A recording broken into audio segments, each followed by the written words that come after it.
Hey guys, welcome back to the channel. It's Christina here. I'm actually posting this in response to something I just saw. One of the things that I just saw is another person who is overweight, has diabetes, etc., who is doing carnivore. And something must have happened. I missed the thing that happened before, which must have been something along the lines of they had a situation where they ate off carnivore. I think what she said was she had some burger and fries. And, you know, she's got a stressful situation with her dog and all sorts of other stuff. Now, in these moments, so in this particular video, she was feeling upset, and clearly people have criticized her, etc., saying that she's lying or something along those lines. Now, this is where people don't understand that this is a journey. Like, this is a journey. If you don't go on the journey, which means that you're going to stumble, you're going to fall, you're going to do things that you don't necessarily want to be doing, that you can reflect back on and go, I wish I made a different choice. If you don't go on the journey, what happens is that you end up back where you started.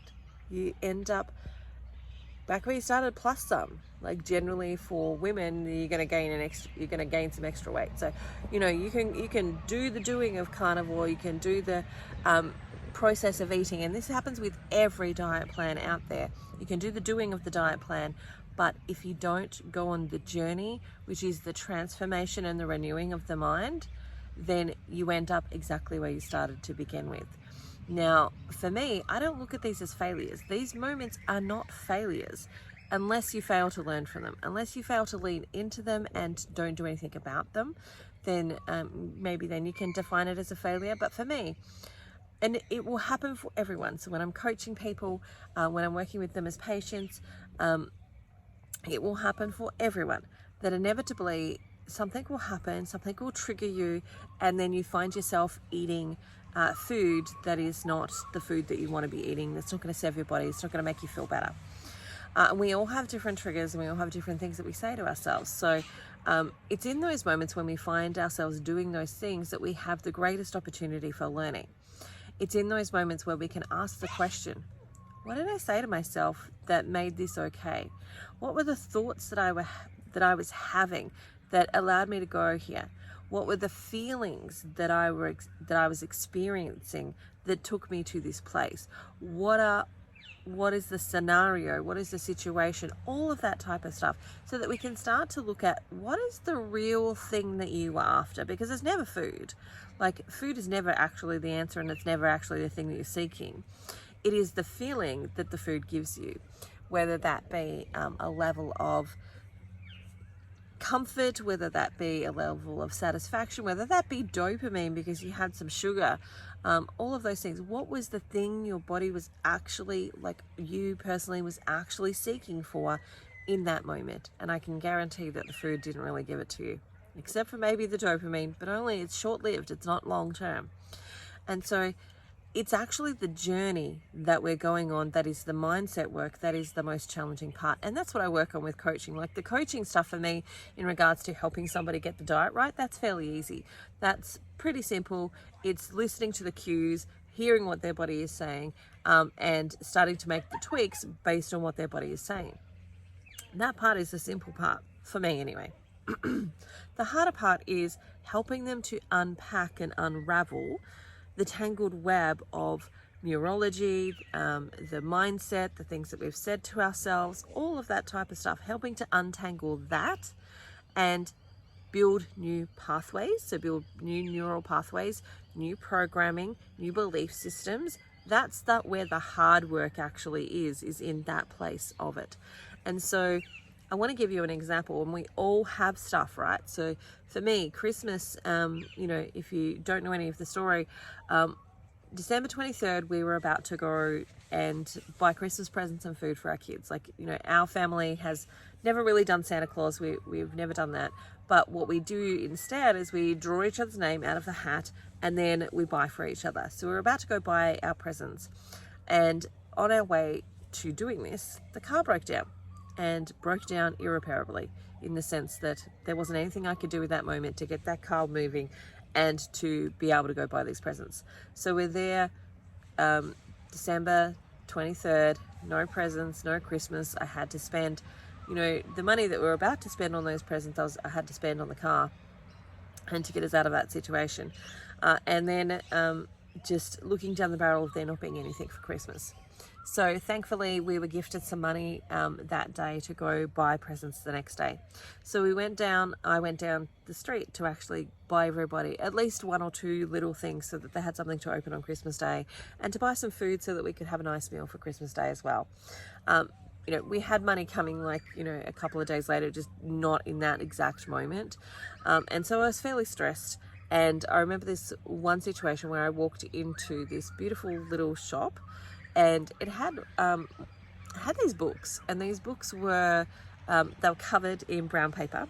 So it was called Date with a Book, and it was a blind date with a book essentially, where the cover was covered, and you just had to, there's mosquitoes in here, you just had to decide which book you wanted based on the little blurb that they gave you.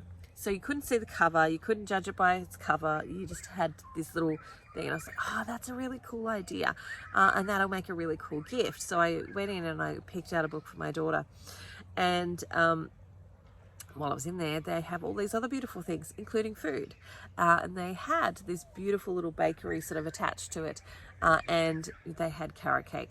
And if there's a cake that I want to eat, probably carrot cake. It's one of my favorites, and I'm seeing this beautiful, luscious, they've made it look very, very delicious carrot cake. And in that moment, I'm standing there looking at the carrot going, I could buy it, nobody would know. I could buy it and I could eat it and nobody would know. I would know, but nobody else would know. Oh, my daughter would know, but nobody else would know. And so I'm standing there, I'm looking at this carrot cake, and I can hear what my brain is saying and what my internal thought process is, which is, this is a really shitty situation. This is a really crappy situation, and I deserve it. I deserve it. This has been such a crap situation. I've not slept that night because I was stressed and worried, and I'm here trying to grab everything, and I'm hoping there's something for everyone because we're in a small little country town, and I did grab something and everybody got something, but the mosquito is taunting me, but it was in that moment that I was like, this is crap and this would be nice right now and I deserve it. Now that language is something that a lot of people hear, or a lot of people use.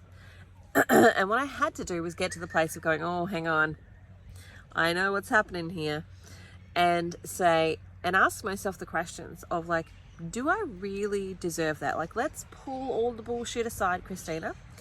What's going to happen if I eat that cake? And I knew that if I eat the cake, I'd feel good in that moment for about 10 seconds. And then I would feel bad because I let myself down. And then I would feel other feelings headachy and nauseous and not so great and tired and lethargic and all of those things. And so I had to ask myself, do I really deserve that? Is that what I really actually deserve? Is to feel crappy and lethargic and disappointed in myself and let down by myself? Is that actually what I deserve? Because that's what I'm really actually saying here. And get myself to the place of really looking at the truth versus the illusion of truth. And so from that perspective, I was able to move away from the cake and go, actually, no, that's not what I deserve, and I don't feel like that. And in those moments, the other thing that I tend to do is actually go and buy something that's often really fatty. So I might buy a block of brie cheese or something else that I can just eat, so that I've actually filled myself up, so that the desire for the cake is not there, because there's definitely no room when I'm not hungry. And then it really is purely just the emotional stuff. And if I put that in, I probably am going to feel pretty sick because I've eaten more than I need to. And so that's one strategy that I use. But the other thing too is to ask the question of why do I feel the way that I feel? What is the stuff that's coming up for me? And is there an actual better way to feel that? Is there a way that I can give myself that feeling, or the thing that I'm actually wanting and desiring, which is comfort or security or any of those things? Is there a way I can give that to myself in this moment that's not sabotaging me. So those are my thoughts for today. I hope you have the most amazing day ever. It's never a failure unless you fail to lean into it. And even then, I think you've still got learning that you can take away from that. Doesn't mean you give up on your protocol because you've made a boo-boo. You keep moving forward. You get yourself back on track. You figure it out, because it's the journey that you go on that actually creates the destination that we want to be at, which is both physically and mentally well, where we've created patterns and habits that actually support us for the rest of our lives in the bodies that we love to be in, because it's, you know, healthy and it has the energy and vitality to do things that we want to do in our life. So that's my thoughts today. If you need a coaching session, you want to talk some of this stuff out with me, feel free to book one. If you want to come and join my Carnivore support group where we talk about this type of stuff all of the time, feel free to join that too. I'll put all the stuff down below for you to actually, you know, jump into those spaces. Otherwise, bye for now. Have the most amazing day ever. I'll talk to you again soon.